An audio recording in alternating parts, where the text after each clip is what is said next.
Nous sommes le 25 mai 2021 et nous sommes aujourd'hui dans un dialogue où nous allons parler de l'enfer et de son éternité, de la damnation, donc de tout ce qui s'y rattache.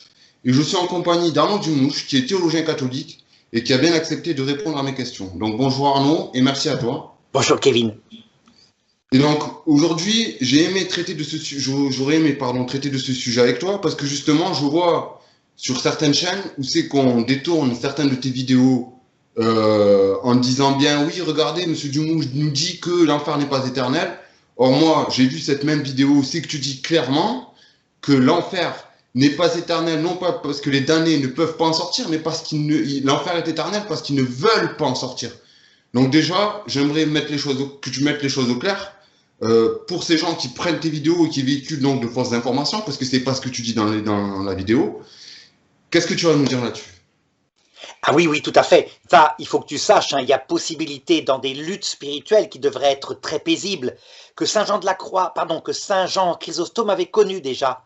Il y avait cette agressivité déjà à son époque par l'archevêque d'Alexandrie, qui vraiment avait tout fait pour détruire, lui qui était archevêque de Constantinople, détruire son ministère au lieu de débattre intelligemment. Et donc on voit parfois, effectivement, dans les milieux jansénistes, ça veut dire des gens qui pensent que le salut est très étroit, qu'il faut parler de l'enfer absolument, c'est la seule façon de sauver les gens en leur faisant peur. Mais aussi dans les milieux sédévacantistes, c'est-à-dire ceux qui disent, mais le Concile Vatican II qui dit qu'un acte libre interviendra pour notre salut, c'est n'importe quoi. Et aussi dans les milieux scolastiques purs. Scolastique, ça veut dire ceux qui prennent saint Thomas d'Aquin jusque dans son supplément à la lettre. Dans ces trois milieux, le salut n'est pas libre. Et donc, les personnes sont en enfer éternellement parce que Dieu, à l'heure du jugement, il voit qu'ils n'ont pas la grâce, quel que soit le motif. Hein. Ça peut être des bébés morts sans baptême, donc là, ils n'ont pas été baptisés. Ça peut être des païens qui sont morts sans connaître le Christ. Ça peut être des pauvres pécheurs chrétiens qui sont morts brutalement en n'ayant pas le temps de se repentir.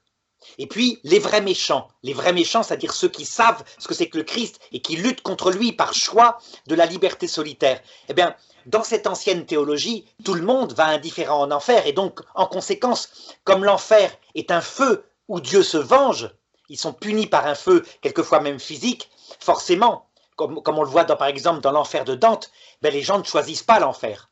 Résultat, pour eux, l'enfer est éternel parce que les gens, même repentants, ne peuvent pas en sortir. Un peu comme par exemple le riche de la parabole, dans l'histoire de Lazare, il supplie pour ses frères, mais c'est trop tard, hein, il n'avait qu'à réfléchir pendant sa vie. Et puis, il y a la théologie qui est sortie, disons, de grands saints comme Sainte Faustine, comme Luisa Picaretta, des saints surtout au XXe siècle, qui ont manifesté que dans l'écriture, c'est pas ça qui est marqué. À savoir que l'enfer, dit Jésus textuellement, est un acte de choix libre. C'est le péché contre l'Esprit Saint. Donc des gens qui, parfaitement lucidement, parfaitement maîtrisés, parce que l'Esprit Saint procède du Père et du Fils, donc tu vois, il procède de la connaissance et de la puissance. Le Père, c'est la puissance éternelle de Dieu. Le Fils, c'est comme la connaissance de Dieu, hein. Mais c'est leur procession qui est comme ça. Eh bien, le péché contre l'Esprit Saint, c'est donc des gens libres. La conséquence, c'est que Vatican II s'empare de ça en disant oui, l'enfer est un choix libre, il implique la liberté de la personne qui s'obstine dans son péché, et des personnes refusent cet apport fantastique de Vatican II qui évidemment bouleverse la théologie catholique et lutte par tous les moyens possibles. Donc là, en l'occurrence, effectivement, Kevin, j'ai été victime d'une personne qui a coupé une vidéo où je dis textuellement cette phrase « L'enfer n'est pas éternel parce que les damnés ne peuvent pas en sortir, il est éternel parce qu'ils ne veulent pas en sortir et ça change tout. » Et lui, il coupe « L'enfer n'est pas éternel » et il fait une vidéo en disant « Vous voyez, ça y est, j'ai la preuve de l'hérésie. » Donc c'est un comportement qui est malhonnête, évidemment, hein, mais peu importe, tous ceux qui me connaissent savent bien ce que je dis depuis des années, il n'y a pas de problème. Et donc il faut voir maintenant pourquoi c'est possible d'être en enfer librement. Et puis je renverrai les gens qui regarderaient cette vidéo pour approfondir un petit peu plus ta réponse, Armand. Tu sais, au livre Sentence, au numéro 50 de Saint Jean de la Croix, qui dit, lui, à la fin de notre vie, on vous demandera compte de votre volonté et de votre amour. Donc, à la fin de votre vie. À la fin de votre vie, non pas... On appelle le jugement. Exactement, exactement. Donc, on va maintenant, si tu veux bien, basculer sur l'enfer et son essence.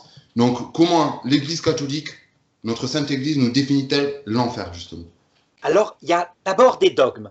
Les dogmes, ils sont pas nombreux, mais ils existent. Des dogmes, c'est des petits repères, un peu comme des points. Tu te rappelles sur des dessins d'enfants, quand on était petit, puis il fallait tirer des traits pour retrouver le dessin. Il y avait des numéros simplement. Ben, c'est ça un dogme. Et donc, le premier dogme, qui est d'ailleurs dans l'Écriture, l'enfer est éternel. Éternel, c'est un terme mauvais, disons, il est sempiternel, c'est-à-dire que jamais il ne s'arrêtera. Jamais. L'Église ne donne pas la raison, hein. Elle dit simplement il est éternel.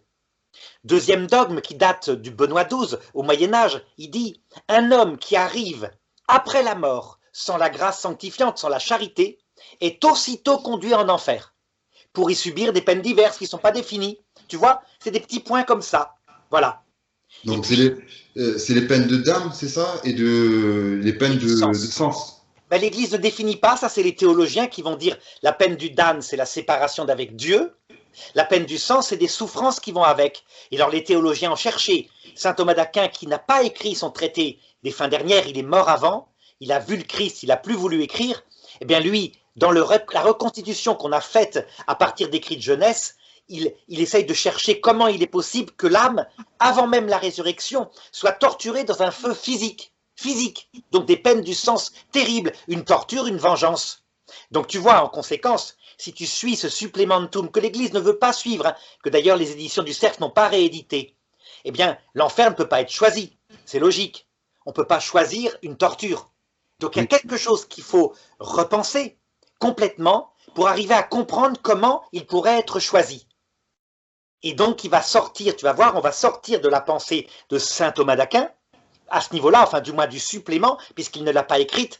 Et donc forcément, tous les milieux que je t'ai cités tout à l'heure, jansénistes, Fraternité sacerdotale Saint-Pie-X, c'est des vacantistes, etc., qui pensent que saint Thomas d'Aquin est le dogme quasiment, c'est-à-dire qu'il l'identifie. Il ne peut pas y avoir d'erreur chez lui. Et Eh le ben, dogme, on est bien d'accord, le dogme, c'est le magistère du pape qui les vote. le pape et les évêques Voilà. réunis en concile, et ça c'est infaillible. C'est-à-dire que vraiment, quand je te dis que l'enfer est éternel, que aussitôt après la mort, un homme qui n'a pas la grâce est conduit en enfer, voilà, j'ai des repères absolument infaillibles. Mais tu vois, ça ne suffit pas. Il va falloir reconstituer tout, et reconstituer tout en ne se trompant pas. Ça veut dire qu'il va falloir reconstituer tout à partir du Christ, de ce qu'il dit. De toute façon, le Christ, il nous dit quoi? Il nous dit tout blasphème et tout péché seront remis aux hommes, hormis le blasphème contre l'Esprit Saint, qui lui ne sera jamais remis ni dans ce monde ni dans l'autre. Il le dit textuellement, c'est un dogme du Christ, hein, vraiment, qui est très précis. Donc je vais m'en servir. Mais tu comprends bien, regarde, les synthèses qui ont été faites auparavant, ben, quelquefois, elles tenaient compte, par exemple, de l'idée que le Christ avait été miséricordieux tant qu'on était sur terre, que la mort, c'était clac, tu vois, l'arrêt du cœur, suivi instantanément, sans qu'on s'en rende compte de la séparation de l'âme et du corps, et que après, puisque Benoît XII le disait, quelles que soient les raisons qu'on n'avait pas la grâce, ben, enfer éternel. Et donc forcément, on en tirait la conséquence que Dieu était miséricordieux sur terre, tant qu'on était là, et que juste à l'arrêt du cœur, il se transformait en un juge arbitraire et implacable, qu'on appelait la justice. Ça s'appelait, dans l'ancienne théologie, la justice de Dieu. Et donc on disait, voyez, il est bon tant que tu es sur terre, et puis tac, à un moment donné, justice. Il y avait Alors, quelque chose comme... dans ce cas-là, qu'est-ce qu'on fait des différents degrés du purgatoire? La terre en étant un, justement, qu'est-ce qu'on en Alors, fait?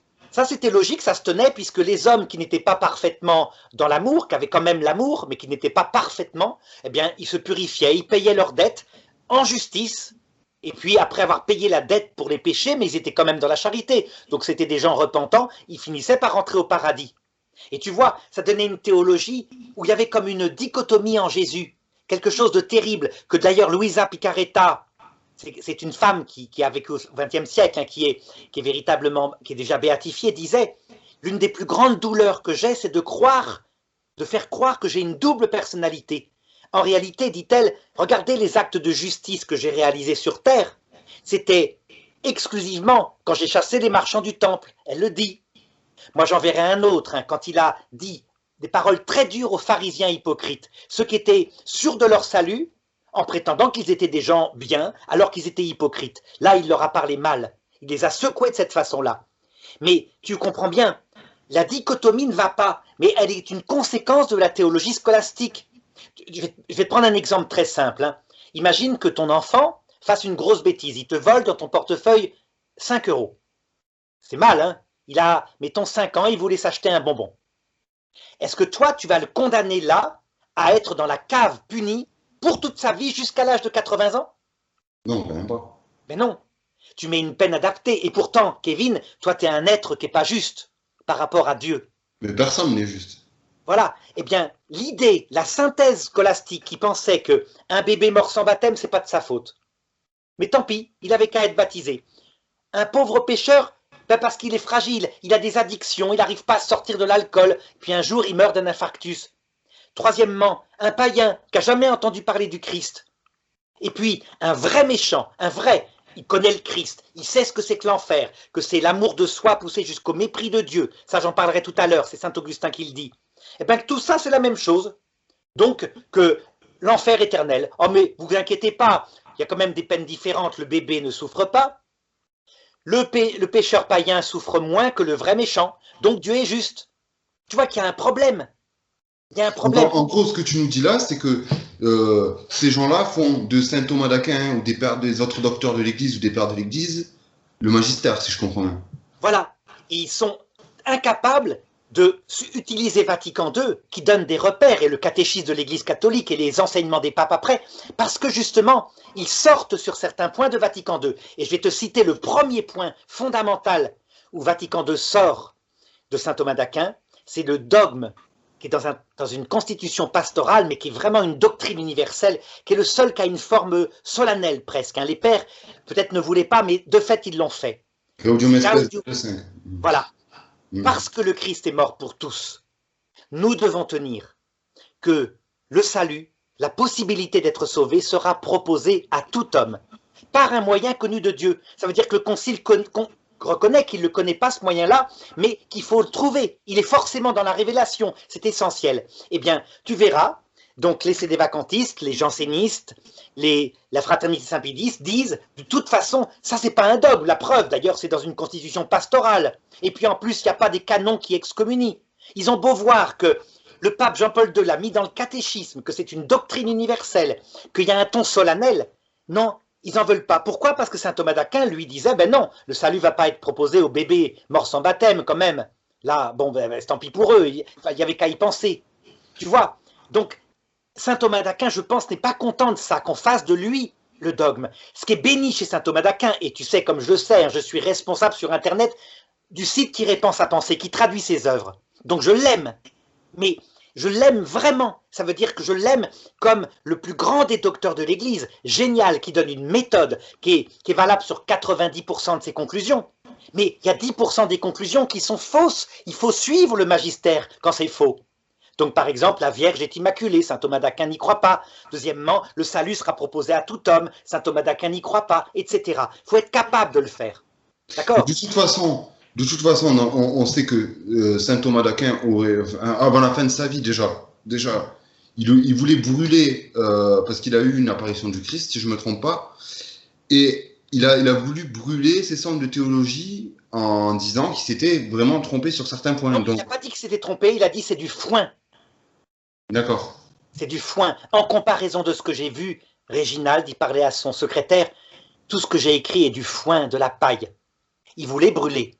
Mais l'Église s'y est opposée parce qu'en fait, l'Église dit c'est peut-être du foin et de la paille, mais c'est du foin et de la paille qui dit des vérités. Oui, mais pas surtout, Arnaud. Je dirais l'eschatologie, le mariage, ce sont des points. Enfin, le mariage, je renverrai à certaines encycliques de Saint Jean-Paul II, qui lui, par contre, était considéré comme le pape des familles, justement. Absolument. Par exemple, saint Thomas d'Aquin définit les finalités du mariage comme étant le don de la vie aux enfants, et puis le remède à la concupiscence. Il y a un problème. L'Église n'a pas suivi saint Thomas d'Aquin, elle a suivi saint Augustin, qui lui a été marié. Tu vois, saint Thomas d'Aquin, si tu dis à ta femme, écoute, on se marie, c'est pour faire des enfants, puis ça me servira de remède à ma concupiscence, à peu près 3 fois par semaine, tu me serviras de remède à ma concupiscence, elle n'est pas contente du tout, elle a raison. Tandis que saint Augustin, il dit, regarde la supériorité de saint Augustin qui a été marié, qui a aimé cette jeune fille qui était une esclave. Hein. Malheureusement, il s'en est séparé. Hein. Il a regretté toute sa vie. Il dit, le fondement du mariage, c'est le consentement des époux. La finalité du mariage, elle est de deux sortes absolument inséparables. L'amour qui grandit entre nous, le don de la vie aux enfants. On forme une famille et il n'y a pas de hiérarchie, c'est vraiment complet. Et il ne parle pas de remède à la concupiscence. Il n'oserait pas faire de sa femme un remède à sa concupiscence. Même si peut-être il y pense à l'intérieur de lui, il est fragile, hein, d'accord, mais ce n'est pas une finalité, c'est par ailleurs, il s'avère qu'on est fragile. Bon. Mais de toute façon, concernant ça, Arnaud, excuse-moi de te couper, concernant ça, pour être dans la vision béatifique, il faut, c'est un peu comme le consentement de deux époux. C'est une sorte, si tu fais, sans penser immédiatement à ce que tu dis dans tes vidéos, mais quand je lis certains écrits de certains docteurs de l'Église, c'est un peu ça que je comprends. C'est comme si on se mariait. C'est une forme d'épousailles avec le Christ pour entrer dans la vision béatifique. Voilà, c'est fondamental ce que tu dis. C'est saint Paul qui le dit dans l'Épître aux Éphésiens, le mariage est un grand sacrement. C'est le signe de notre amour, enfin de l'union entre l'Église et nous. Le Christ et nous. Voilà. Donc vraiment, c'est la clé. Ça veut dire que tu vois, Vatican II, ce qu'il met en avant, et qui est fondamental, hein, que je te l'ai dit, c'est des vacantistes refusent, c'est que Dieu a créé des personnes humaines libres. Nous ne sommes pas entièrement libres maintenant, c'est vrai. On est soumis à des conséquences du péché originel, mais c'est pour un temps. Et de toute façon, toutes ces créatures sont libres, Arnaud, puisque regarde, moi j'aime bien prendre cet exemple pour schématiser, mais quand Lucifer s'est révolté, si on n'était pas libre, tu sais, toi, tu m'as mis ça comme quand Jésus était sur la croix et que les sacrificateurs lui disaient maintenant, si tu es réellement le Messie, descends de la croix. Il aurait pu sortir un laser de ses yeux et les réduire en cendres. Un peu comme quand Lucifer s'est révolté avec ses partisans, le Seigneur, il aurait pu, en un claquement de doigts, les faire disparaître. Tout à fait. Lucifer est donc un être libre. Nous sommes pour le moment un peu diminués dans notre liberté. Attention, hein, nous ne sommes pas supprimés, sauf pour les malades mentaux. Les fous, évidemment, eux n'ont pas de liberté, ou les petits bébés. Mais nous, elle est un peu diminuée. C'est les conséquences du péché originel par deux choses. Un peu d'ignorance, on ne sait pas que Dieu est amour à ce point-là, même si on est chrétien. Et puis beaucoup de faiblesse, on ne contrôle pas nos pulsions entièrement. C'est volontaire, ce n'est pas pour toujours. Il est en train de nous apprendre l'humilité. C'est ce qu'on appelle le fomes peccati. Et tu vois, la première contradiction, quand on comprend l'amour de Dieu, puisque je t'ai dit, il faut contempler la croix, c'est fondamental, hein. Eh bien, c'est que ceux qui disent la vie terrestre avec ses fragilités qu'on a, l'ignorance, la faiblesse, c'est suffisant, après vient la tapette à ras, il y a quelque chose qui ne va pas. Dieu ne peut pas être juste si il damnait pour l'éternité son enfant, pour qui il est mort, au prétexte qu'il avait 5 ans, qu'il était complètement faible, qu'il ne maîtrisait pas son zizi ou je sais pas quoi. Tu ferais pas ça à ton enfant de 5 ans, donc Dieu ne peut pas faire ça. Ça, c'est le premier raisonnement. Il faut jamais perdre, tu te rappelles, Kevin, ta maman te l'avait dit, ne jamais perdre la contemplation de la croix de Jésus. Si tu fais de la théologie, que tu oublies que Dieu est amour, qu'il l'a montré à la croix, comme tu viens de me le dire, tout devient faux. Donc, premièrement, Dieu est amour, il est mort pour des types qui l'insultaient. Donc, il ne peut pas damner des bébés. Il faut trouver la solution. Et alors, je t'ai dit, le pape Benoît XVI, en 2007, il l'a dit, les limbes éternelles, c'est une théorie de Saint-Augustin, de Saint-Thomas, c'est pas possible. Ça ne colle pas avec Gaudium et Spes 22.5. Trouvez une solution qu'il a demandé. Et donc, la Commission théologique internationale a cherché, elle a dit, faut trouver une solution qui tienne compte de tous les dogmes, à savoir que Dieu est amour, qui proposera le salut à tout homme, que, comment dire, après la mort, c'est trop tard. Et puis elle dit, cherchons... non, excuse-moi de te couper. Tu me dis si tu es d'accord avec ça ou pas. Les limbes, c'est bien un purgatoire. Les limbes sont un purgatoire, alors pas dans l'ancienne conception de saint Thomas d'Aquin et de saint Augustin, c'est un enfer éternel. Non, si je te demande ça, c'est pour qu'après on ne dénature pas tes propos en disant non, que tu as dit que les limbes n'existaient pas. Les limbes existent. Alors justement, quand tu regardes le dogme, un repère dogmatique, 17 fois dans le dogme, les limbes ont été définies. C'est donc l'Esprit Saint. Mais jamais, alors là c'est fondamental, regarde, c'est là qu'on voit que l'Esprit Saint il dirige son Église. Hein. Jamais leur éternité. Jamais. Donc jamais. Elles ne sont pas éternelles. C'est bien, je renvoie bien à cette déclaration que tu fais pour dire aux gens, le fait qu'elles ne soient pas éternelles, ça ne veut pas dire qu'elles n'existent pas. Ça veut dire que c'est un lieu, un purgatoire. Oui, parmi les différents degrés de purgatoire. Voilà. Attention, tu vas trop vite, il faut le prouver. En tout cas, elles existent. Non, mais après, on ne prétend pas détenir la vérité non plus, c'est voilà. ça que je veux dire. Mais ce qui est certain, et ça le pape Benoît XVI l'a dit, elles ne peuvent pas être éternelles, sinon ça voudrait dire que certains n'ont pas reçu la proposition du salut, des innocents. Et on voit bien, alors tu sais, il y avait une fois un prêtre qui, pareil, discutait, il s'opposait à moi, puis il m'avait raccroché au nez. Et puis il me disait, ben, votre théorie comme quoi les bébés, pareil, il faut qu'ils choisissent librement pour entrer dans la vision béatifique, puisque tu viens de dire c'est comme un mariage d'amour, ça tient pas, puisque les saints innocents, ben, ils étaient bébés. Et j'ai pas eu le temps de lui répondre, il m'a raccroché au nez, mais ils sont pas rentrés tout de suite dans le paradis. Ils sont rentrés 33 ans plus tard. Mais quand le Christ est venu ouvrir la porte du royaume des cieux. Absolument. Ils sont morts à la naissance du Christ, ils sont entrés au ciel le vendredi saint. Donc il y a quelque chose. Il faut chercher. Alors regarde maintenant le raisonnement, tu vas voir. Quand tu établis tout ça, que tu gardes bien Vatican II et les dogmes d'avant, eh bien tu en arrives à conclure la chose suivante. Il y a un point où l'Église laisse une liberté. Alors les thomistes vont dire, mais non, ce point-là n'est pas une liberté, il faut prendre le mot mort au sens obvi. C'est le sens habituel, quoi, l'arrêt du cœur. Donc un instant, tu as perdu conscience. Mais moi je leur dis, trouvez-moi un texte dans le magistère qui vous oblige à prendre ça, alors que la Bible, sans arrêt, vous dit que la mort, c'est un passage et c'est un séjour parfois. Elle l'appelle le Sheol dans l'Ancien Testament hébreu, elle l'appelle l'Hadès dans le Nouveau Testament, Jésus l'appelle l'Hadès, c'est la mort, hein, en grec, ça veut dire mort exactement. Et il est même raconté dans la première épître de Saint Pierre que c'est là que Jésus est descendu, voir les esprits qui étaient en prison, qui étaient morts au moment du déluge, et que le salut leur a été proposé. Ça voudrait dire donc que ces gens-là, qui sont depuis 10 000 ans morts, sont encore dans la mort, dans le séjour des morts, et que le Christ y est descendu. Alors ben voilà, tu vas voir comme c'est simple et comme la clé apparaît. En réalité, regarde, la Terre est vraiment une échelle de Jacob, et nous sommes dans le premier barreau de l'échelle. La vie terrestre, c'est l'endroit où nous apprenons un stage tout seul, sans Dieu, avec quelques révélations, mais un corps pesant, lourd. Et c'est là aussi où on peut donner la vie. Mais on y apprend notre pauvreté. Dieu, pour ça, nous livre à une certaine faiblesse. Volontairement. C'est pas pour toujours, c'est un apprentissage. Et arrive ce que la Vierge Marie, on l'a pris tous les jours. Priez pour nous, pauvres pécheurs, maintenant et à l'heure de notre mort. Arrive le deuxième barreau de l'échelle, l'heure de la mort. Alors, regarde, pour Luisa Picaretta, il peut durer plusieurs jours. Pour Marthe Robin, pareil. Il peut durer jusqu'à 40 jours. On a des textes très précis comme ça.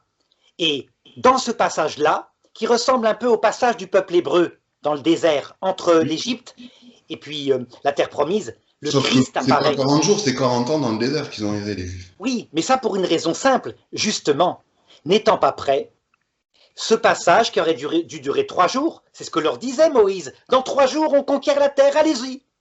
Et ils n'ont pas voulu.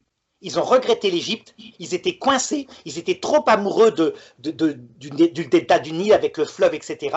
Alors Dieu a dit, puisque vous avez fait ça, vous resterez 40 ans dans le désert. Ce qui veut dire que le Sheol peut devenir un séjour pour les âmes qui ne sont pas prêtes. C'est un purgatoire et elle fait partie de la vie terrestre. Ça s'appelle la mort.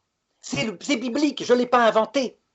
Alors, pour te montrer, hein, au début, quand j'ai commencé à dire ça, il y a 30 ans, l'abbaye de Solesmes, qui est très thomiste, hein, qui a tenu durant la crise, j'avais demandé de me publier le livre qui s'appelait L'heure de la mort, qui avait déjà l'imprimatur. Hein.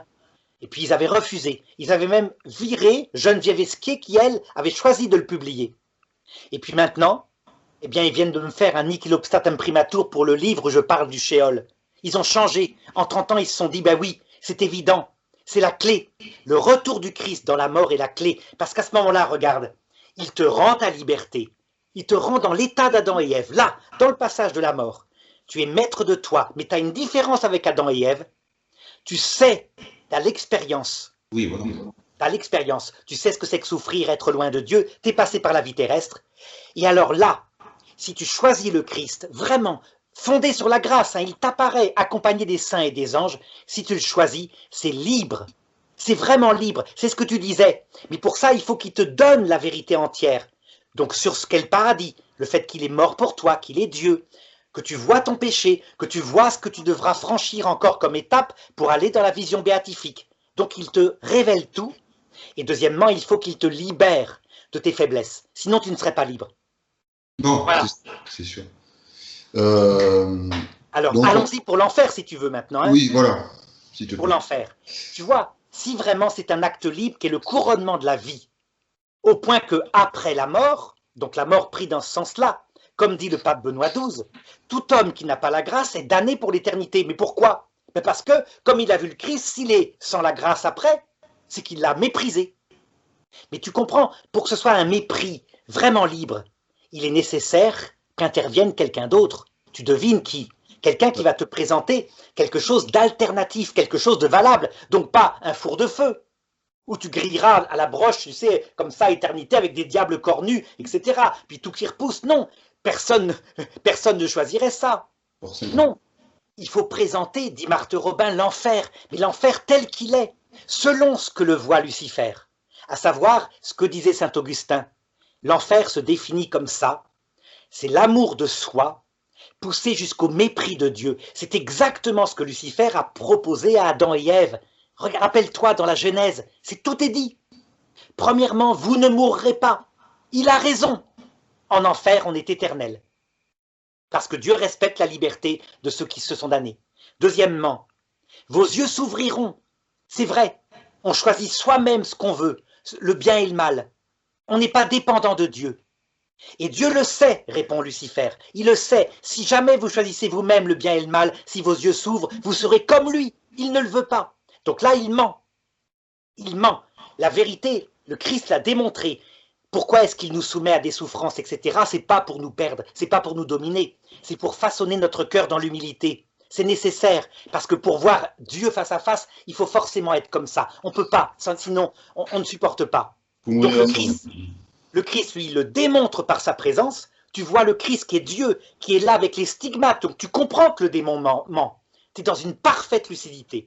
Alors je sais que certains vont ricaner. Certains prêtres m'ont dit, mais où est-ce que vous inventez cette histoire de Lucifer qui apparaîtrait à l'heure de la mort? Ben, c'est simple, 2 Thessaloniciens chapitre 2.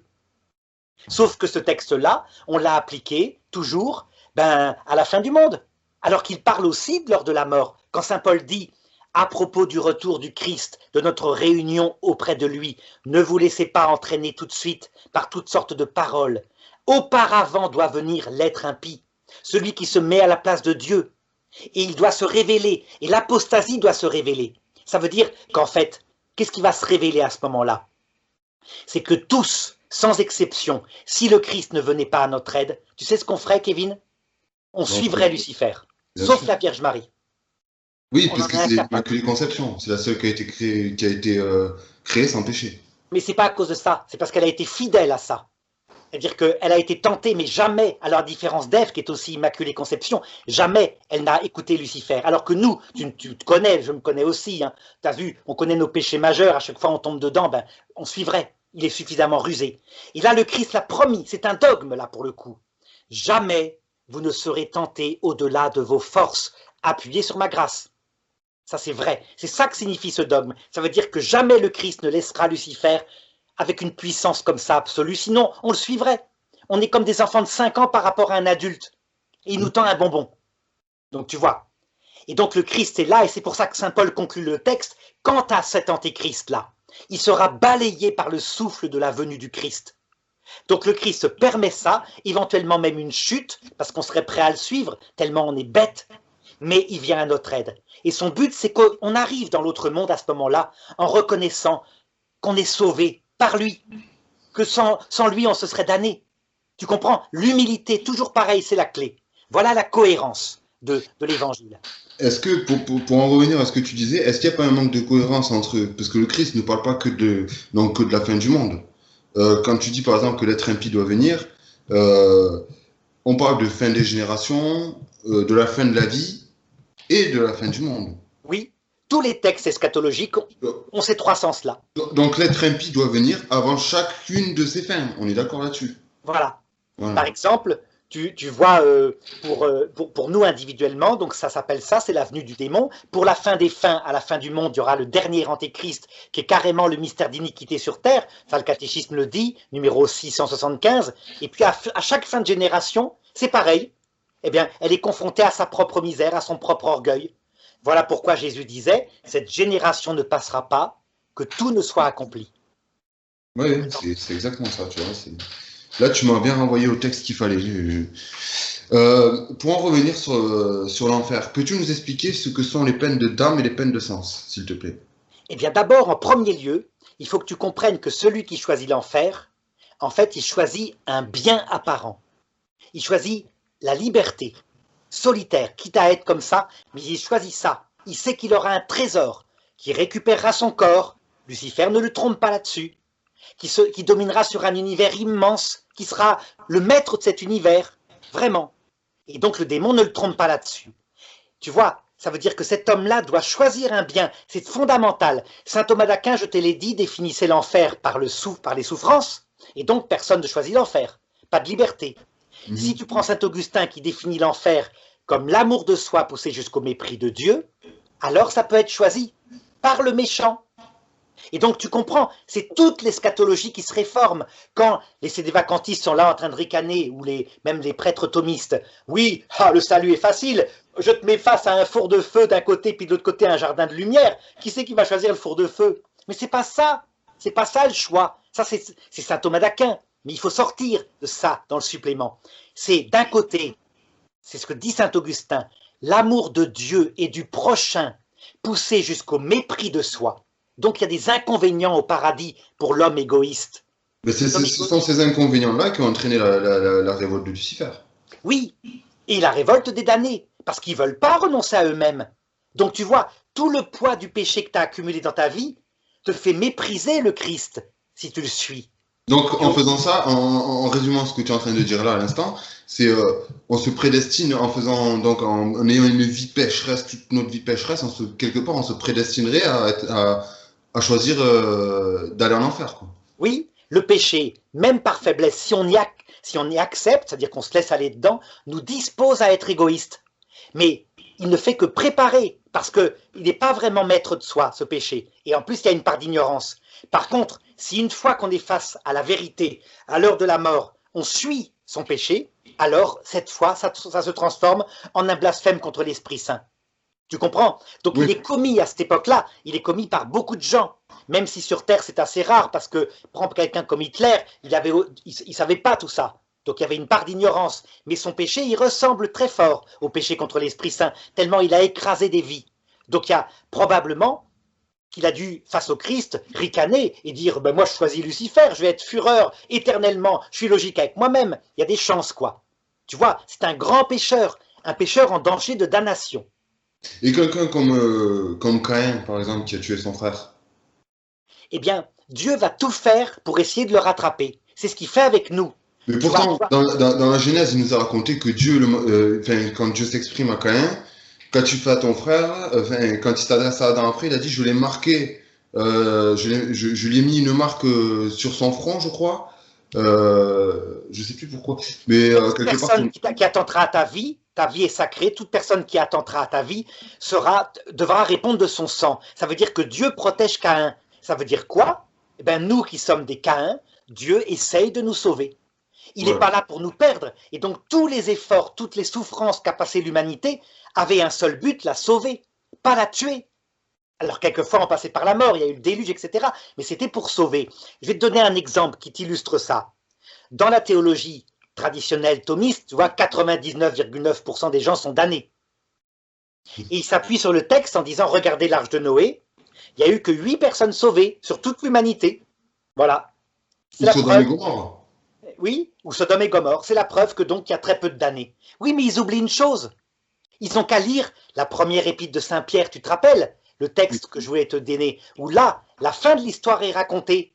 Et ils oublient. Alors attends, je vais essayer de te le retrouver, hein.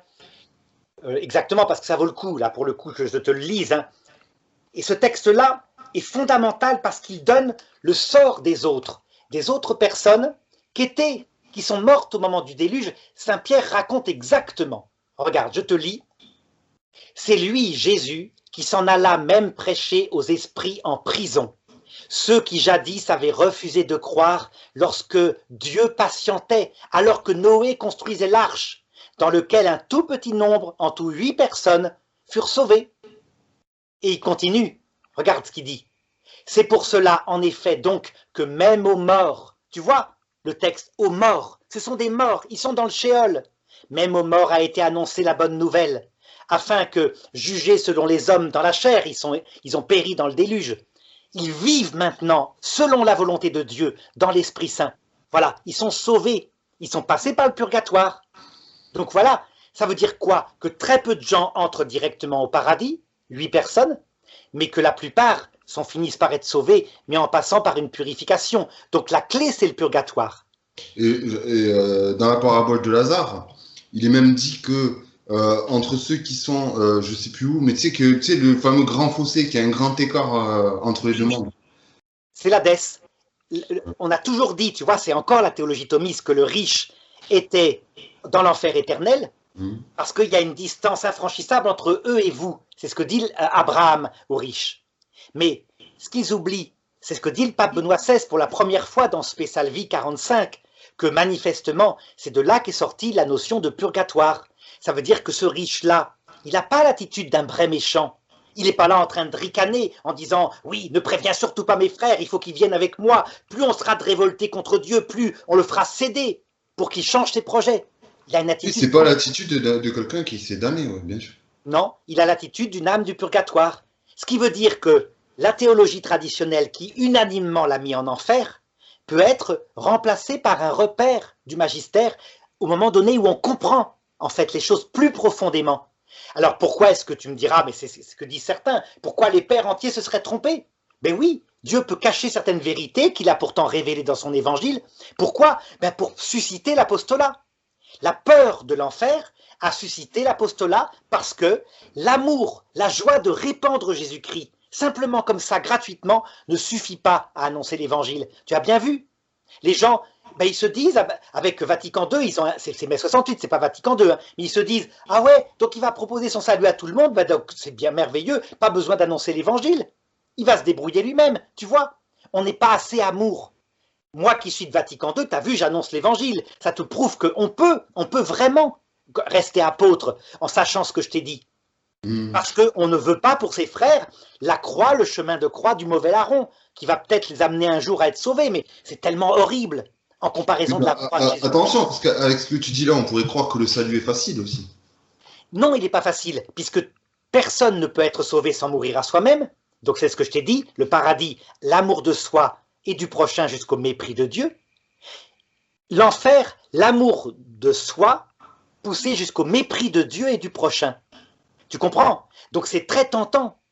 C'est absolument fantastique. Sauf que, regarde, l'enfer est présenté par Lucifer comme un paradis de liberté solitaire. Et je vais donc répondre maintenant à ta question sur les peines de l'enfer. Tu vas voir, elles sont toutes réelles, telles que le décrit le paradis.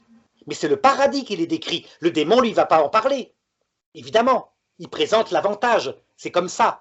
Résultat, quand tu vois dans des expériences proches de la mort des gens qui voient l'enfer et qui voient des souffrances atroces et qui reviennent sur terre complètement paniqués, qui changent de vie, tu peux te dire à 100% que c'est l'enfer qui leur a été présenté par le paradis. Tu vas comprendre. Regarde. Oui, tu parles de ceux qui vivent la NDE, qui reviennent avec des témoignages, j'ai vu l'enfer. Tout à fait. Ils voient vraiment l'enfer de Dante. Ben, c'est le paradis, là. Pourquoi? Parce que le paradis veut secouer des gens charnels pour leur dire sortez de votre péché, sinon regardez. Oui, maintenant, attends, précise, c'est le paradis qui envoie ces visions-là, pas c'est le paradis qui présente l'enfer quelque part. Voilà. Qui envoie ce genre de visions, oui, c'est... Tout à fait. Et des visions par mode symbolique sensible, parce que les peines de l'enfer sont toutes réelles, mais tu vas voir, on va les trouver. Ça se trouve, il suffit de connaître la nature humaine, et tu vois, on les trouve instantanément. Elles sont des conséquences psychologiques d'une âme orgueilleuse, obstinément, et qui est seule parce qu'elle n'aime personne qu'elle-même.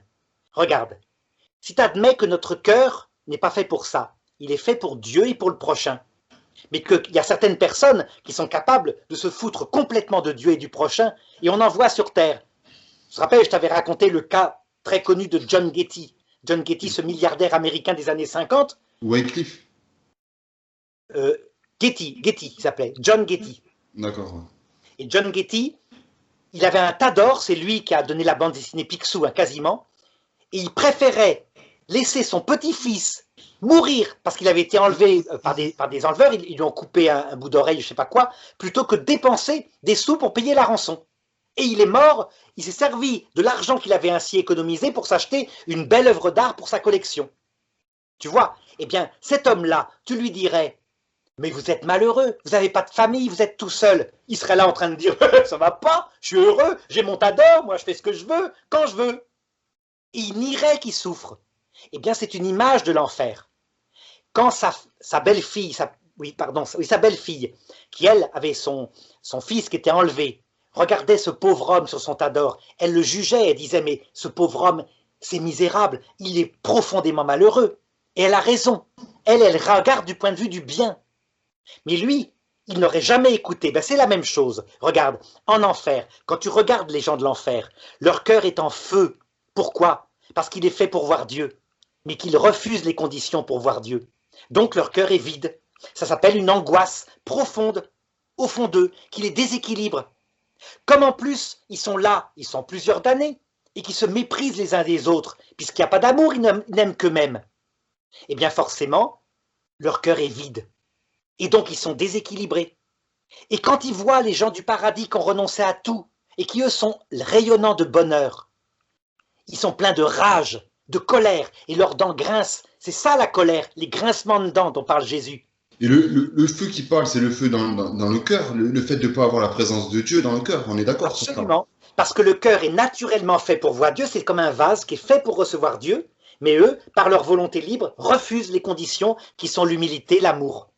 Tu vois? Et donc, ben, ils ne voient pas Dieu.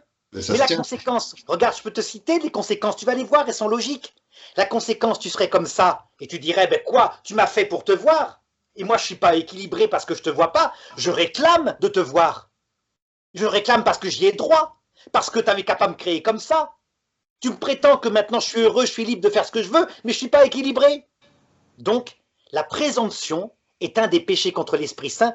Ces gens-là réclament la vision béatifique. Voilà la cause qui fait que Lucifer se bagarre et que les damnés veulent damner le maximum de gens. Ils pensent que Dieu va changer son projet, que s'ils sont tous à réclamer la même chose, Dieu va donner la vision béatifique. Ils se foutent de Dieu. Hein. Ce qu'ils veulent, c'est l'équilibre, la puissance que ça donne. Bien, ils la veulent comme ça. Évidemment, Dieu leur dit, mais allez-vous-en loin de moi, maudit, je ne vous connais pas, vous ne l'aurez pas. C'est donné à ceux qui m'aiment. Il faut m'aimer pour l'avoir. C'est évident. Là, tu m'envoies une des paraboles du Christ, quand il parle à ça, quand il s'adresse à ses apôtres en disant éloignez-vous de moi. Quand il vient de dire je dirais à ceux, parce que je crois que c'est quand il prêche dans le temple de Jérusalem, où c'est qu'il dit mais Seigneur, n'avons pas eu chassé des démons en ton nom, n'avons-nous pas évangélisé les gens en ton nom? Et bien, à cela, je leur dirais éloignez-vous de moi, ou tenez-vous loin de moi, je crois, vous qui commettez l'iniquité. Tout à fait. Ce qui veut dire que la vérité ou la prédication telle qu'on l'a fait est très utile, mais c'est pas ça qui nous sauvera. Non. On est sauvé par un cœur humble et aimant. Un cœur qui met l'autre en premier avant soi-même, et un cœur sans illusion sur soi, qui sait qu'on est des pauvres pécheurs. Ça, le salut est là. Et donc, t'aurais beau te secouer tout le temps, faire de l'apostolat, faire des vidéos, etc. Si ton cœur est méchant, si tu traites mal ta femme, c'est pas pour ça que tu seras sauvé. L'enfer existe, donc c'est une réalité. Maintenant, quel est le nombre des damnés? Je vais te dire, hein, moi, je pense qu'il faut demander aux enfants. Ils sauraient très bien te répondre. Tu sais, c'est assez facile. Tu mets des gens, c'est ce que dirait un enfant, tu les mets devant un film d'amour très tendre qui représente le Christ. Et tu regardes le nombre de ceux qui ricanent, qui s'en foutent, qui trouvent que c'est gnangnan, qu'on n'a rien à foutre, qui veulent leur liberté, qui veulent profiter de la vie. Ben, tu verras, si tu les mets par exemple devant Blanche-Neige et les 7 nains dans les années 50, il y a des gens qui ricanent, qui n'ont rien à fiche, qui détestent, mais ce n'est pas les plus nombreux. Notre cœur est quand même en général fragile, mais orienté vers le bien. Donc la puissance du Christ sauvera des millions. Je pense que le paradis, en fait, en fin de compte, c'est la majorité qui arrive à sauver. Mais que quelques-uns, obstinément, résistent à tout. Ça existe, le blasphème contre l'Esprit Saint. Quant à nous, la plupart d'entre nous, on est sauvés par le purgatoire. Et c'est là qu'il faut rappeler aux gens de se battre contre ces péchés. Parce que le purgatoire, c'est horrible. On est séparé de celui qu'on aime, qu'on a vu à l'heure de la mort, pendant un temps qui nous paraît infiniment long. Donc c'est idiot. Mais ce n'est pas la peine de parler de l'enfer éternel. Quand je vois des textes jansénistes qui t'annoncent ceci, tiens, regarde, une religieuse une religieuse qui avait passé toute sa vie à chercher à aimer le Christ comme elle pouvait, hein, mais avec une pensée janséniste. Révélation, elle est en enfer parce que elle avait des excès sur la gourmandise et elle ne s'en est pas confessée avant de mourir brutalement. Mais c'est n'importe quoi. Le Christ est comme ça, moi, c'est pas la peine. Le Christ n'est pas comme ça. Bien sûr que non, que cette pauvre sœur qui était gourmande, elle a la possibilité de se repentir, et que la gourmandise, le Seigneur la comprend, lui pardonne, et qu'elle se repent, bien sûr, des excès. Elle n'a pas obéi à la règle, mais il ne va pas tendre des pièges à ceux qui ont cherché à l'aimer. Tu comprends? Donc il faut cesser ça. Je te le dis, hein, je comprends pourquoi Luisa Picarita dit que c'est ce qui l'attriste le plus, le Christ, de voir des gens qui croient, qui répandent partout qu'il est méchant. Il n'est pas méchant. Il est juste, mais de la justice que je t'ai montré, il ne donne pas la vision béatifique à ceux qui ne veulent pas l'aimer. Et d'autre part, ceux comme nous qui arriveront avec nos péchés et qui diront au Christ, « Seigneur, oh, t'étais tellement amour, mon Dieu, et moi j'ai volé mon frère. Tu vas voir, je vais rembourser 5 fois le mal que j'ai fait. » La réaction de Zachée. Tu as vu, Zachée, il dit ça. Ceux que j'ai volés, je vais les rembourser 5 fois. Eh bien, le Seigneur, il te rejette pas, il te dit, béni sois-tu, le salut est entré dans cette maison. C'est l'amour qui te fait dire ça. Et donc, on va au purgatoire, où on veut rembourser, par amour, hein, vraiment, mais avec de l'orgueil. Et là, au purgatoire, ben, tout seul, on apprend qu'on est misérable, et puis on finit par pleurer et à dire, Seigneur, j'arriverai jamais à rembourser, viens me chercher s'il te plaît. On est devenu tout pauvre. Alors, maintenant, j'aimerais que tu nous parles. Alors, le blasphème contre l'Esprit Saint, on sait, je pense qu'on a bien parlé de ça, on sait ce que c'est. Donc, c'est en faire sans se poser de questions, avec les peines de dame et les peines de sens qu'on vient de voir. Par contre, moi, j'aimerais bien que tu nous parles des péchés de faiblesse, des péchés mortels, des péchés mortels de faiblesse, et Oui. des 7 péchés capitaux, parce que j'ai eu beaucoup de questions. Est-ce que les 7 péchés capitaux peuvent nous conduire en enfer aussi? Alors, la notion de péché capital, elle est traduite actuellement par la notion d'addiction. Addiction, c'est synonyme de péché capital. Ça veut dire les choses qui, comme une pente glissante, si tu commences à les faire, vont devenir une mauvaise habitude et tu n'arriveras plus à t'arrêter. Exemple, tu te mets en colère, tu donnes une gifle à ta femme, mais tu recommenceras. Et tu t'arrêteras pas. Et à la fin, tu seras là en train de détruire ton couple et pourtant tu recommenceras. Il y a plein de suicides de maris qui n'arrivent pas à s'arrêter dans la violence parce qu'ils ne se contrôlent pas. Ils se sont laissés aller une fois à donner une gifle. C'est interdit. Tu ne dois jamais battre une femme. Jamais, jamais, jamais. Et la femme, pareil, ça peut être avec les mots, quand elle insulte, qu'elle pousse à bout son mari. La colère est un péché capital. Tu vois, ça peut être une faiblesse. Et ça peut provoquer des péchés mortels de faiblesse. Quand tu n'arrives pas à ne pas te mettre en colère. Alors, certains me disent, mais non, la définition du péché mortel dans Vatican II, c'est qu'il faut que ce soit pleinement lucide et pleinement maîtrisé. Ben oui, mais ça, c'est la notion du péché mortel parfait, le blasphème contre l'Esprit Saint. Donc, quand tu as une pleine lucidité et une pleine maîtrise de soi, et au point que tu iras en enfer, l'Église, elle change le vocabulaire parce qu'elle dit, quand on voit la théologie thomiste qui met en enfer des gens qui sont morts à la vie de la grâce, mais pas de leur faute, comme les bébés morts sans baptême, le péché originel est un péché mortel, mais dans l'ancien sens, c'est pas coupable, le bébé n'y peut rien. Il est mort parce qu'il n'a pas la grâce, c'est le choix d'Adam et Ève. Et donc l'Église dit, ben, faut qu'on modifie les mots. Mais Jésus dit bien, le seul péché mortel qui subsistera en enfer, c'est le péché contre l'Esprit Saint, donc parfaitement libre, parfaitement maîtrisé. Maintenant, est-ce que tu peux commettre des péchés où tu n'es pas totalement libre et pas totalement maîtrisé et qui soient mortels, c'est-à-dire qui tuent la confiance de ta femme ou de tes amis? Bien sûr que oui, on peut. Et quelquefois, les plus grands péchés sont faits pour n'importe quoi. Pendant la Seconde Guerre mondiale, on voyait des gens qui, pour avoir un peu de, tu sais, de marché noir de viande, étaient capables de livrer un juif. Péché mortel, évidemment, c'est pas un péché véniel. Et pourtant, ils savaient peut-être pas qu'ils allaient être déportés, ils se doutaient qu'ils auraient un sort compliqué. Mais tu comprends, je voulais m'accaparer la cuisinière qu'elle avait, la femme juive, là, et donc je l'ai dénoncée à la commandanture. T'es ça, après, tu portes toute sa vie ça. C'est un horrible péché mortel. Mais un péché mortel avec de la faiblesse parce que tu as convoité sa cuisinière, enfin son appareil à cuisiner, et d'ignorance parce que si tu avais su qu'il y avait Auschwitz, tu ne l'aurais peut-être pas fait. N'empêche que c'est mortel, c'est évident. Donc, pour distinguer les péchés mortels, c'est facile. Il faut que tu regardes ceux qui tueraient la confiance dans ton couple avec ta femme. Et là, tu sais que c'est un péché mortel, dans le sens général de saint Thomas d'Aquin, qui est très important. Donc péché mortel de faiblesse, péché mortel d'ignorance, péché mortel de méchanceté. Alors je vais te donner un exemple, tu vas voir. Regarde, imagine, on donne à ta femme de la drogue du violeur. On t'envoie des photos d'elle, elle couche ostensiblement avec quelqu'un d'autre. À ton avis, est-ce qu'elle est coupable? Non. Non, elle est innocente. Elle dormait, elle ne savait pas. Mais n'empêche que c'est là quelque chose qui va tuer la confiance. On le voit dans des films comme ça. Tu te rappelles, il y a sans arrêt une scène comme ça, une femme qui se jette sur un homme pour l'embrasser, elle ne le connaît même pas, mais lui est paralysé, et la femme est là qui voit le baiser et qui dit « Je savais que tu me trompais » et elle s'en va.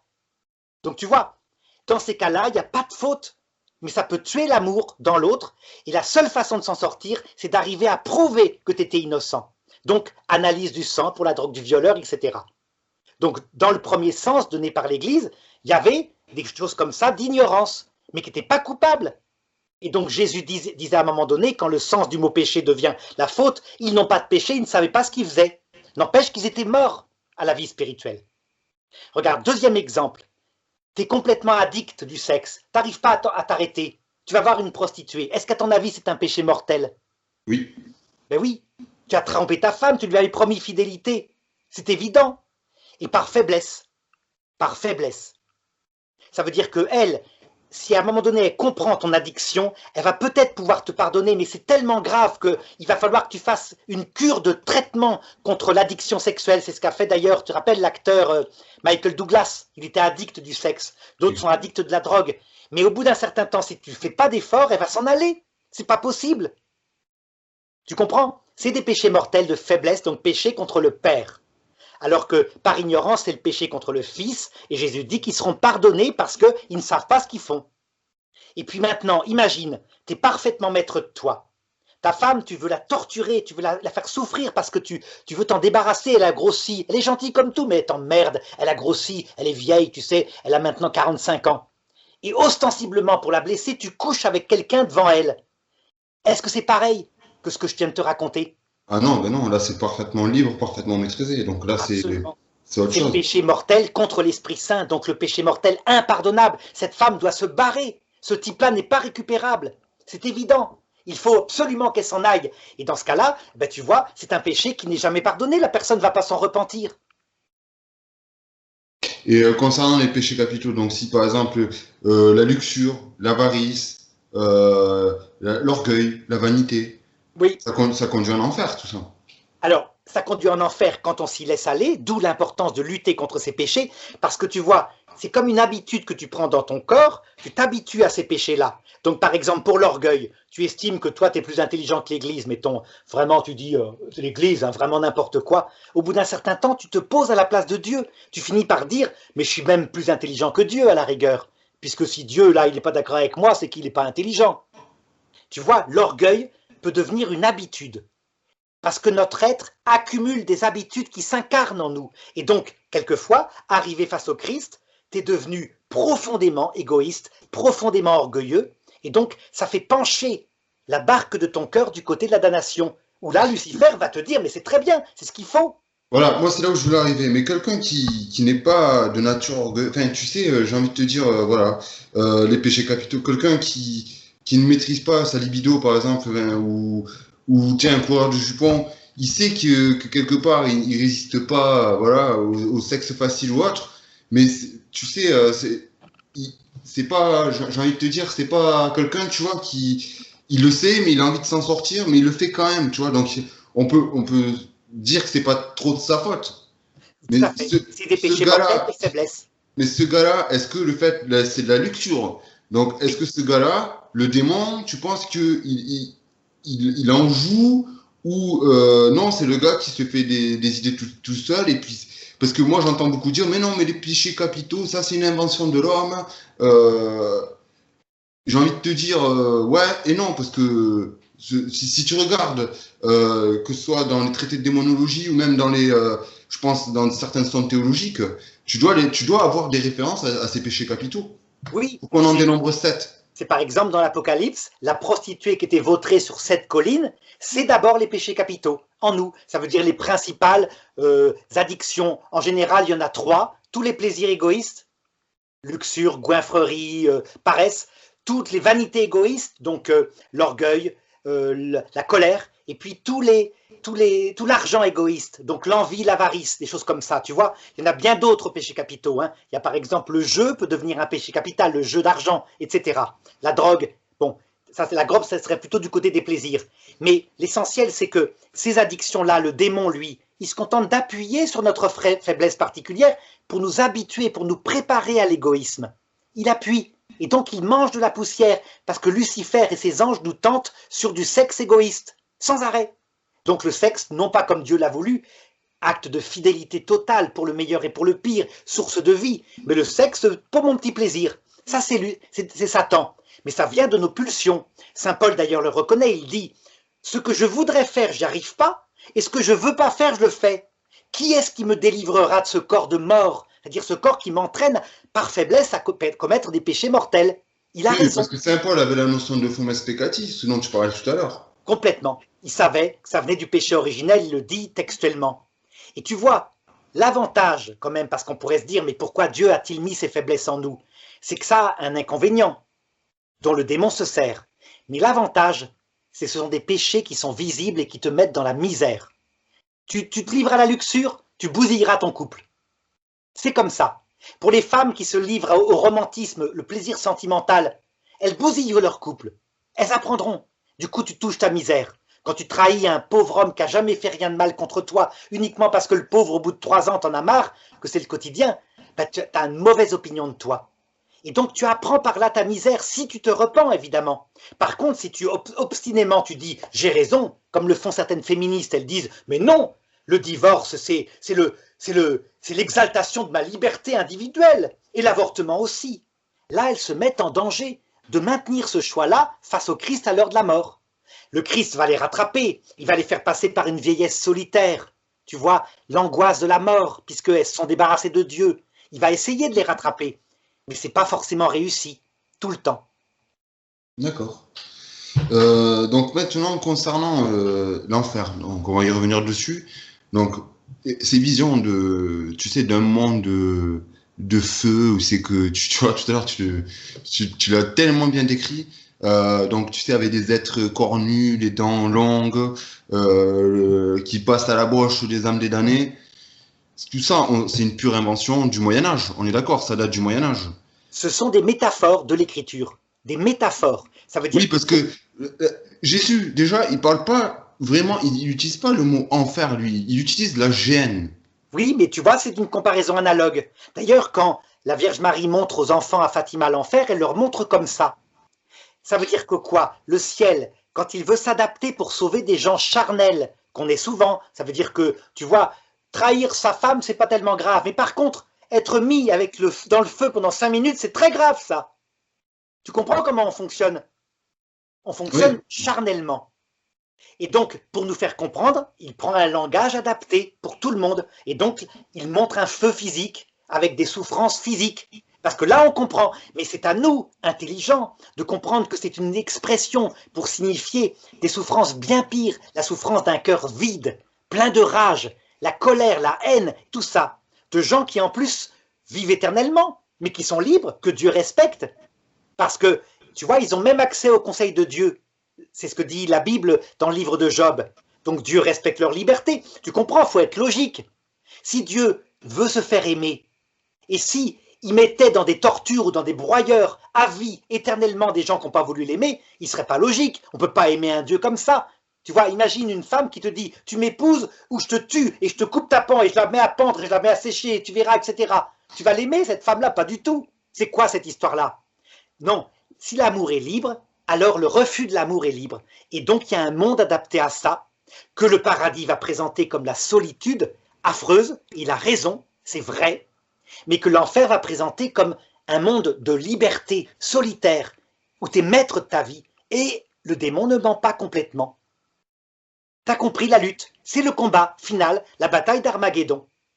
Voilà. Mais cette bataille d'Armageddon n'arrivera pas qu'à la fin du monde. Elle arrive aussi à l'heure de notre mort, quand on est confronté à ça. Alors peut-être objection, ceux qui disent le démon, d'où est-ce que tu le tiens? Je l'ai dit, de Thessaloniciens. Et puis si on cherche des docteurs de l'Église qui l'ont dit, ben, ça intéresse de l'enfant Jésus. Tout le monde le savait. qu'on était constitué au Il démon. paraît qu'à la mort, nous devons rencontrer le démon, mais il pourra rien contre moi parce que je suis trop petite. Voilà, Effectivement. tout à fait. Effectivement, ouais. Et Histoire Louisa finale. Picaretta qui dit alors donc, tu crains la rencontre avec le démon? Et le Christ lui répond mais pourquoi crains-tu ces choses-là alors que tu sais que je suis amour? La rencontre avec le démon, elle est nécessaire, de même qu'elle a été nécessaire pour Ève. Mais il y a aussi, bon, elle est pas simple, mais Marthe Robin, Marthe Robin en qui parle, d'ailleurs disait, vous savez, il y a beaucoup d'hommes qui sont trompés parce que Lucifer est beau, enfin, c'est un ange magnifique, c'est une belle lumière. tout à fait. C'est maintenant sur Terre qu'il se présente comme Satan, et là, on voit bien que les péchés dans lesquels il nous faut tomber sont bestiaux. Tu vois, prends quelqu'un complètement addict, je sais pas, de la goinfrerie, qui devient complètement énorme, on voit bien qu'il y a quelque chose qui ne va pas. C'est un péché d'addiction, mais parallèlement, ce pauvre homme ou cette pauvre femme obèse peut découvrir ses propres faiblesses. Pareil, un autre péché capital, tu vois, pour te prouver que c'est pas forcément coupable, l'anorexie mentale est un péché capital, mais c'est pas une faute. La pauvre petite jeune fille n'y peut rien. Elle est esclave, elle se trouve trop grosse. En fait, elle est esclave de l'opinion des autres, esclave de peut-être choses de son enfance qui vont pas, elle n'est pas assez forte, mais elle s'en sort pas. Et personne n'irait à l'idée de dire que c'est un péché coupable. Quand la fille de Poivre d'Arvor est morte comme ça au bout d'un certain nombre d'années parce qu'elle mangeait pas, mais évidemment que le Christ va la récupérer et qu'il va récupérer tous ces pauvres pécheurs. Il est venu pour ceux qui ont besoin d'un médecin. C'est quand même texto. Ouais, les lépreux sont guéris, les boîtes marchent. Voilà, Exactement. Oui, oui. tout à fait. Euh, alors donc si je comprends bien, si le ciel nous envoie ces images-là, c'est pas, on peut dire c'est un enseignement pastoral. C'est un enseignement pastoral. Le ciel adapte son langage à tous les hommes, donc aux méchants charnels par des images charnelles, et puis ceux qui veulent comprendre spirituellement, qui veulent vraiment comprendre la profondeur de l'enfer, il envoie Sainte Thérèse de l'Enfant Jésus, qui elle voit les choses comme il le faut, comme le Christ les voit. Elle est carrément à l'image de Dieu. Donc elle, quand elle va présenter l'enfer, ça va être réellement spirituel. Maintenant, j'aimerais venir à un écrit que, bon, j'en ai lu une partie parce que je suis en passe de commander le livre. Les écrits de Sainte Faustine qui racontent aussi, tu sais, ils sont merveilleux. J'en ai lu une petite partie, ils sont merveilleux. Ces écrits, moi, ils m'ont beaucoup touché. Quand elle dit, alors comment elle dit ça? Tu sais, vous savez, j'accompagne beaucoup de gens en fin de vie.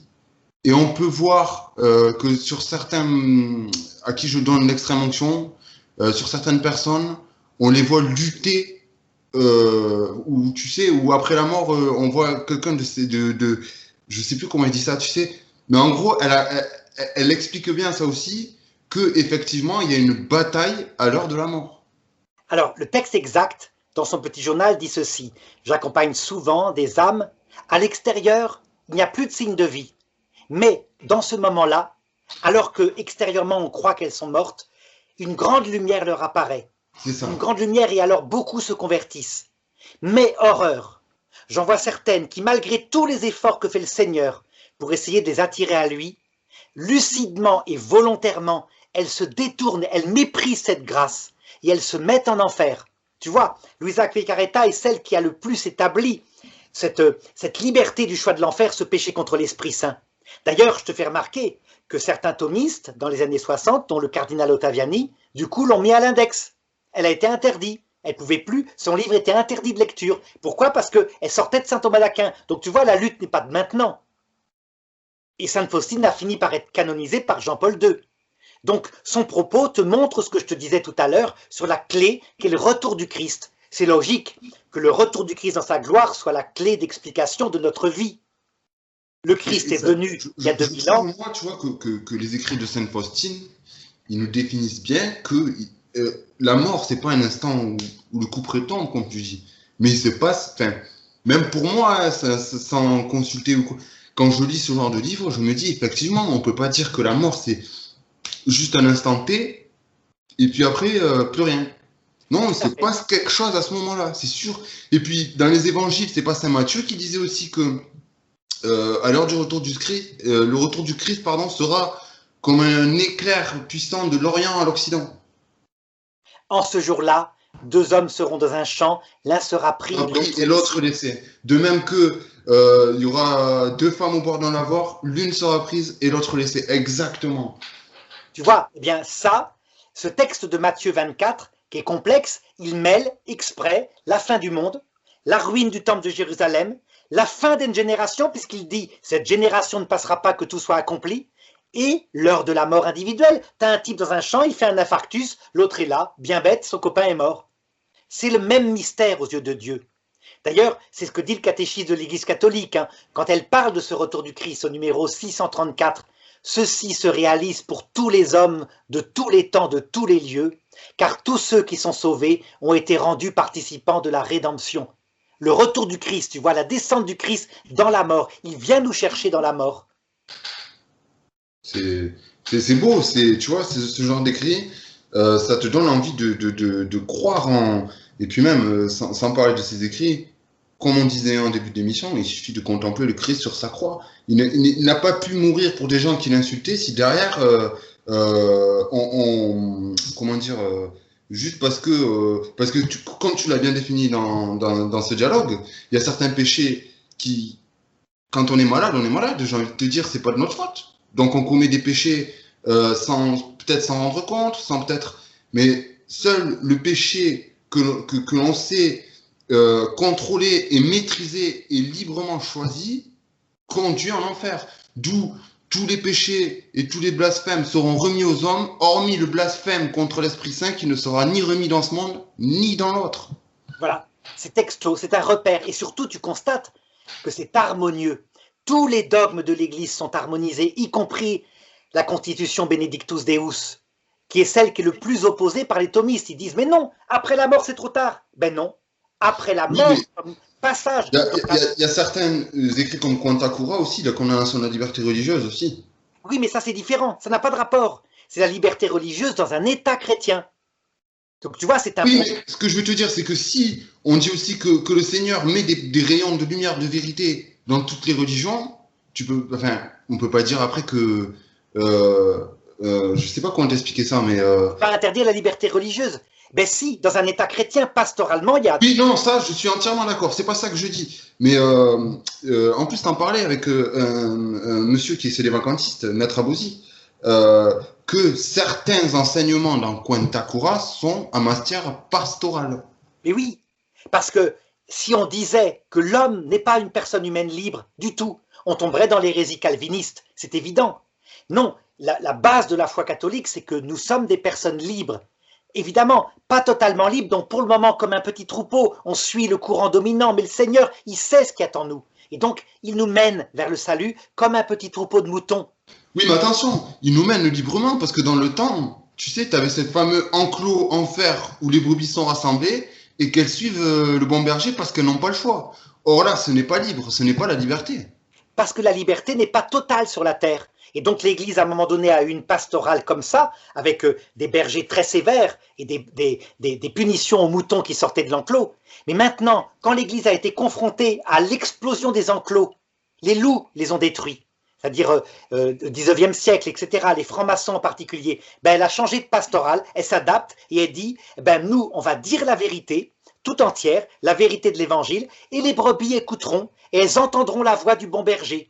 Donc tu vois, le discours que je tiens, évidemment, c'est pas le même discours que saint Thomas d'Aquin, mais saint Thomas d'Aquin maintenait le troupeau dans un enclos très sévère, en fer, comme tu dis, EN, FER, c'est pareil, hein, en acier, donc vraiment, mais ça maintenait les âmes dans la vertu. Maintenant, c'est possible. Excuse-moi, mais là où ça coïncide pas, c'est que les gens, ils doivent aimer Dieu, ils n'ont pas le choix alors. Exactement, donc, du coup, eh bien, beaucoup devaient apprendre à aimer Dieu au purgatoire, mais au moins, ils étaient tenus dans la vertu. Maintenant, tu as l'impression que les gens apostasient en masse, que les brebis s'égaillent partout. Les sédévacantistes disent, ben regardez, ça prouve que ça ne vient pas de Dieu, Vatican II. Ils ne se rendent pas compte qu'en fait, premièrement, le Christ sait rattraper ses brebis quand il le faut. Donc eux, évidemment, comme ils sont dans l'ancienne pensée que la mort est un coup près, ben ils disent, mais non, les gens vont se damner, il n'y a pas de retour du Christ à l'heure de la mort. Ils le nient. Donc là, ils sont logiques. Mais du coup, ils ne comprennent pas. Et donc, ils quittent l'Église en disant Vatican II ne vient pas de Dieu. Mais Vatican II, il s'adapte, non pas au niveau dogmatique, mais au niveau pastoral, à ce monde nouveau. Tu imagines maintenant forcer les gens à être chrétiens, à aller à la messe? Ils ricaneraient. Donc, qu'est-ce que le Christ a amené son Église à quoi dire? Ben, à dire la vérité plus profondément, la vérité totale dans sa cohérence. Et la beauté de la vérité feront que les brebis entendent la voix. Tu comprends?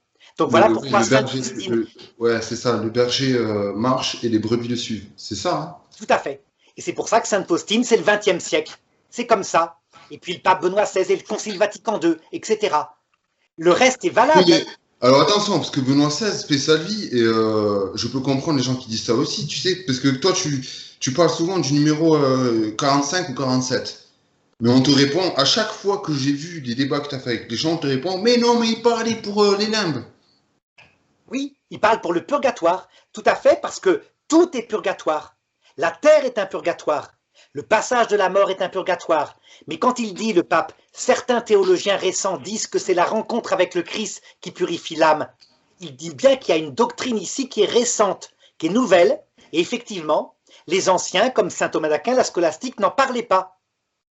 Et là, tout d'un coup, on comprend que entre le jugement individuel qui a lieu juste après la mort et puis la mort physique, biologique, il y a ce passage de la mort où le Christ nous permet de nous convertir, si on le veut bien. Mais le salut n'est pas facile, hein. Le salut, évidemment, est un acte libre et la perdition est un acte libre aussi.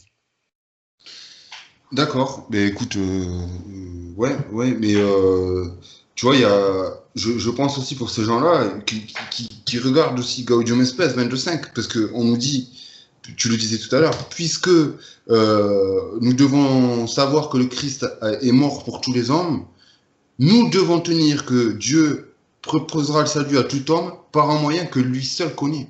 Que Non, pas connu de lui, connu de lui. connu de lui, voilà, pardon. Et que je Connu pense que de Pape lui. Benoît XVI donne maintenant, qui est simplement le retour du Christ dans sa gloire, tout Mais simplement.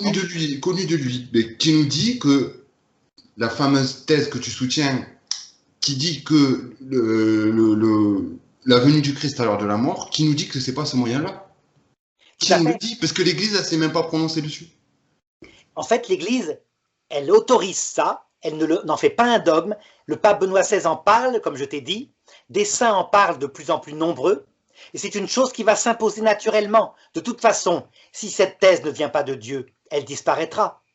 Si elle vient de Dieu, ce sera forcément la pensée scolastique, celle qui dit que... Je pense quand même que les gens, parce que tu n'es pas le seul à soutenir cette thèse. Soyons d'accord, Non, tu n'es elle se pas tout à... répand partout. Elle se répand partout. Voilà. Mais Non, mais dans déjà, le combat, toi, pour soutenir cette thèse, moi, je sais que tu as beaucoup lu, que pour harmoniser, comme tu nous disais tout à l'heure, que tous ces dogmes s'harmonisent.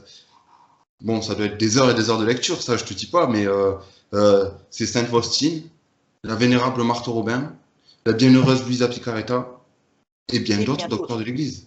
J'ai des centaines de références maintenant, jusqu'au pape Innocent III qui le disent. Donc, soyons d'accord, il n'y a pas d'hérésie là-dedans. Donc, les gens qui te condamnent, il faut savoir que tu as quand même eu des nihilobstats et des imprimaturs sur tes livres qui en parlent. Mais Donc, c'est oui, que ce qui est étonnant, l'Église c'est a que délivré des imprimaturs, des nihilobstats. les deux prêtres qui combattent le plus cette thèse-là sont de l'archevêché de Paris et que les Nichilobstat et Imprimatur sont de l'archevêché de Paris. Donc moi je leur dis, soyez plus cohérents, allez porter plainte à l'archevêché de Paris pour que soient retirés les Nichilobstat. Mais c'est pas possible, évidemment, puisque c'est une thèse qui certes n'est pas dogmatisée par un dogme solennel, mais qui est soutenue par Benoît XVI. Monseigneur Léonard me l'a toujours dit, Benoît XVI est convaincu que c'est ça la réalité. C'est pour ça qu'il l'écrit dans Spésalvi, et il y a d'autres discours où il le dit. Donc tu vois, ce n'est pas une hérésie, c'est pas encore défini par la foi, et le problème des thomistes, c'est que tout ce qui sort de saint Thomas d'Aquin, ils le considèrent comme une hérésie. Ils ont tort, ils ne sont pas honnêtes intellectuellement. Saint Thomas d'Aquin est un docteur de l'Église, ce n'est pas le magistère infaillible.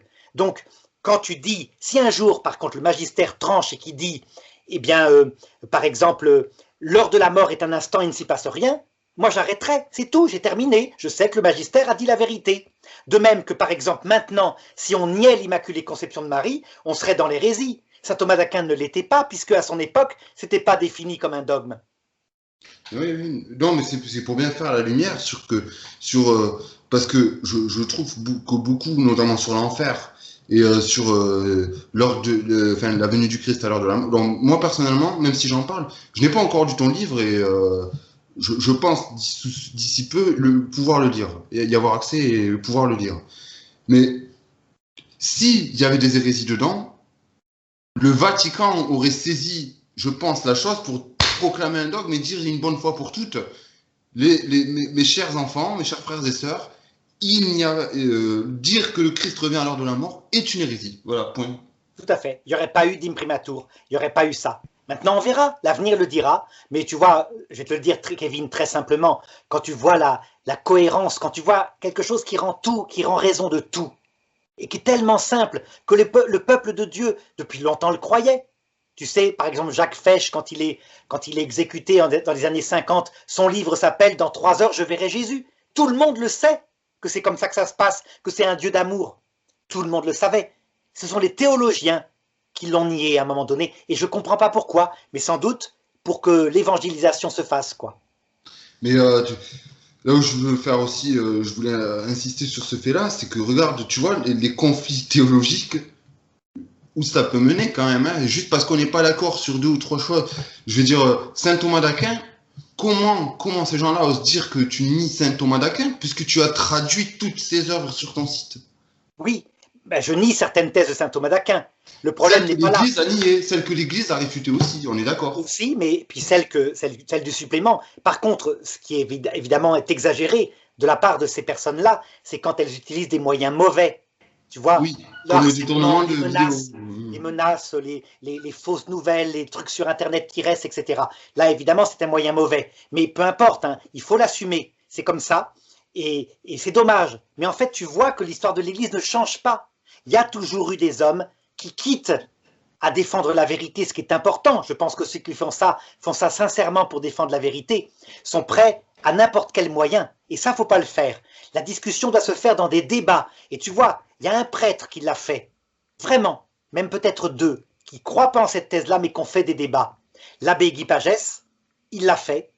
C'est à son honneur. Il l'a fait très loyalement. Il n'a pas voulu le publier après. Un jour, je l'ai publié parce que il avait dit sur une télévision que j'étais hérétique, donc là, je l'ai publié. Et puis, le père Pierre-Marie, qui est un prêtre de la fraternité Saint-Pédis, tu sais, de la haie au bonhomme, du côté d'Avrilé. Lui aussi a fait ce débat, mais il n'a jamais voulu le publier, donc je ne le publie pas pour le moment. Mais il l'a fait. Tu vois, c'est tout à leur honneur, ceux qui sont capables d'affronter comme ça. Et les gens se font une opinion.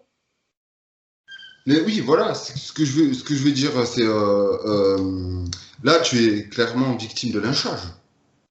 Ben, ça, c'est pas grave, hein, ça je le prends, heureusement, c'est des lynchages qui sont virtuels, donc c'est pas grave. Le problème, c'est quand les lynchages sont réels. Alors, moi, pour avoir discuté un petit peu on va pas rentrer dans les détails non plus, mais pour avoir un petit peu discuté de ça avec toi, même en privé, j'en parle souvent avec ma compagne, et on se dit, même si tu le dis pas, ou même si tu le montres pas, on voit que ça t'atteint quelque part. Parce que je sais pas vraiment le fond, et c'est pas un truc que, mais moi, ce que je vois, c'est que, voilà, on en fait tout un fromage d'un conflit théologique. Et demain, ces gens-là, si l'Église dit que ta thèse est la bonne, qu'est-ce qu'ils feront? Est-ce que tu penses qu'ils vont faire des vidéos pour dire publiquement on s'excuse, voilà, on s'est trompé, on s'excuse? Non, d'ailleurs, je ne veux pas leur demander ça. Hein. Je comprends très bien qu'il y a un certain honneur, une fierté. Parce que